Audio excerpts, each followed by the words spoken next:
oral speaking set exactly as how it happens in the actual exam. So just like what he has mentioned, I'm the examiner, he is the candidate. Okay?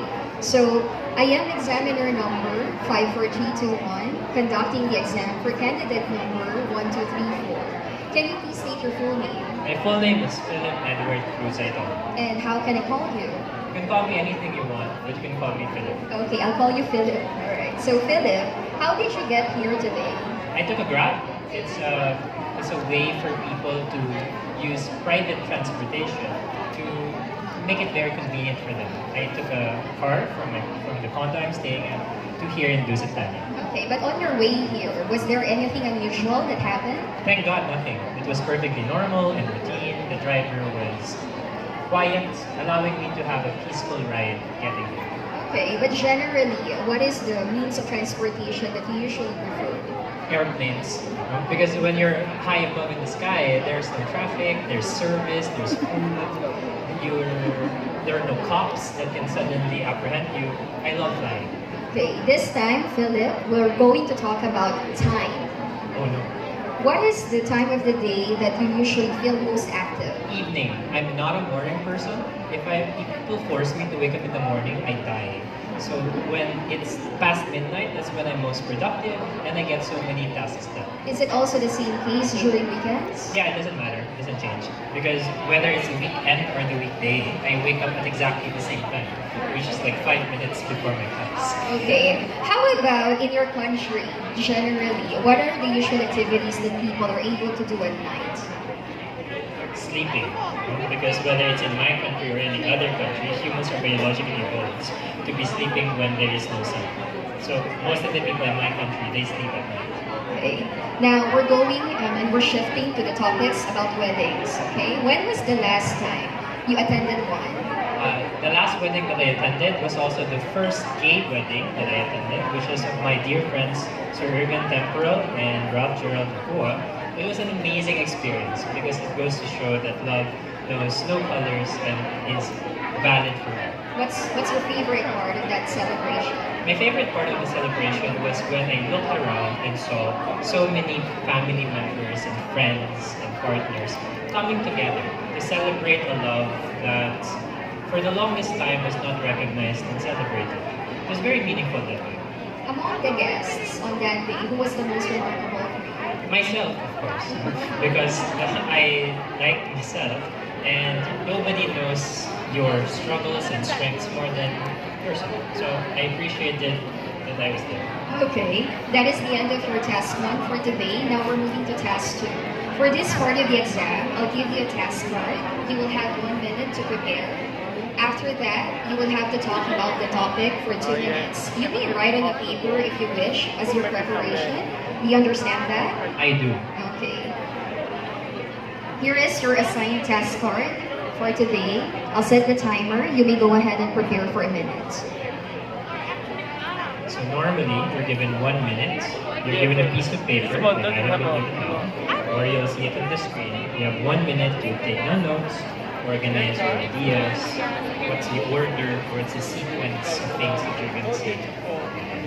Now, during the 2-minute part, you can look at your task card, you can look at your código as well, because it's meant to provide you with a guide how to go about this. Now, when the 1 minute is over, Miss Anne would let me know that it's over. So there's no timer for you to keep track of. Tiwala ka lang. That's example. So if you were the one gonna give a speech, how would you do it?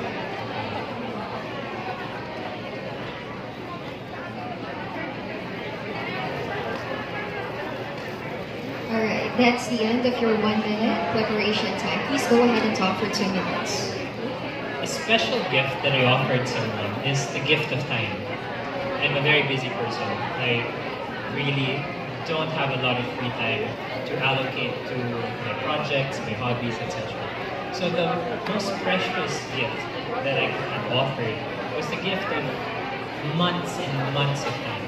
And I offered it to my dear friends, Irvin Temporal and Ron Gerald Nakua, when they allowed me the honor of giving a speech during their wedding. It took me 3 months to write that speech because I had to research and read up, to clarify language, to rewrite and rewrite and rewrite again and again. Because I am an English teacher and I am going to be demonstrating my English. And during a very important time, people I care about very well. So of course it had to be perfect. But at the same time, this meant that I wasn't doing all the other things that I normally do, which is like sleep all day, or like journal, or whatever. So hopefully those words that I offered, they were special not just because of the language, not just because of the words, but rather what they represented. After all, the best gift that we can offer others is ourselves. And in the economy of sacrifice, pain and suffering is the most valuable currency. And that speech was a lot of hard work and a lot of heartfelt affection and love for the people I cared about most. And where did I get this gift from? From all of our years of experience, all of the memories that we've had, all the struggles that I witnessed during my friendship with Sir Ruben and with Ralph Gerald. And all of it I tried to distill in the 5 minutes that I had. It was the moment when all of my training and all of my reading, that was the golden time. Okay, so how did you feel overall, generally, about delivering the speech for them that night? It was a relief because finally, after 3 months of effort, I was able to succeed in communicating all the lot that I had in me. Okay, so that actually ends our task 2. We're moving forward to task 3. Now, what do you think is the main difference between giving gifts before and giving gifts now? The main difference would be that there are a lot more different kinds of gifts nowadays because the concept of love languages have become more popular. There are 5 love languages, which are gifts, touch, quality time, words of affirmation, as well as another thing which I forget right now.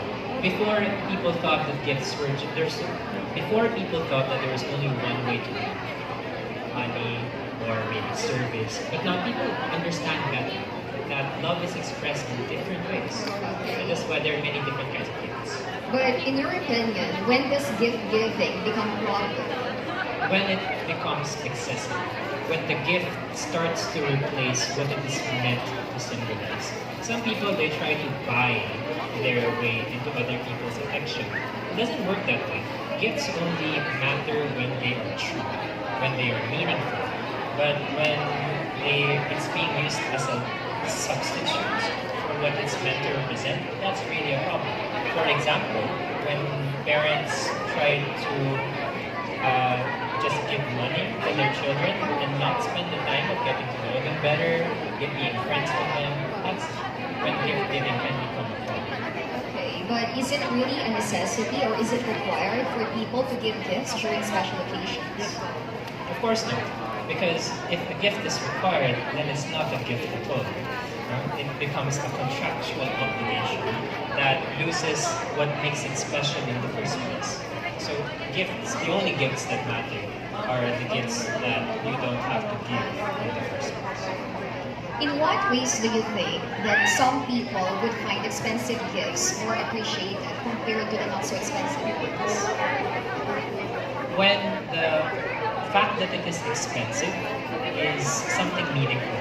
Because an expensive gift from a person who does not have a lot of money means a lot more compared to an expensive gift from someone who wouldn't even think of it and really wouldn't make a dent on their budget. So really, gifts should be judged on how much the person who gave it sacrificed for that gift. As I said earlier, the best gifts that we can offer others is ourselves. And it is only when we suffer for others that we give the best gifts of all. Do you think that gifts reflect the personality of the giver or the receiver? Ideally, it's both. Because when we give gifts, it's not only to express our own love and affection for others, but we have to make sure that the person who receives the gifts understands this. That's the whole concept of the love languages. Some people, even if you keep giving them time, they don't appreciate it. Because the way that they understand love is by touch, or words of affirmation, etc. So the way that we are used to making others feel special, that's nice. But if we really want it to be the best gift ever, we have to incorporate how the person receiving the gift best understands the love that they give. So it's both, I think. That's actually the end of the speaking self-test for today. Thank you for that, Mr. Philip Aitona. Scores. Nine. Thank you. Thank you so much, Ms. Alice. So something like that. So parang ganun. So there are 3 parts. The personal questions. I was asked about time and other stuff, and then I had to give a speech, and you will be asked to give a speech as well. And then the third part, follow-up questions regarding yung gifts, something like that. So during liner preparation, we have coaches so that you have opportunities to have this kind of conversations again and again and again. Of course, at the start, we're going to make many mistakes. During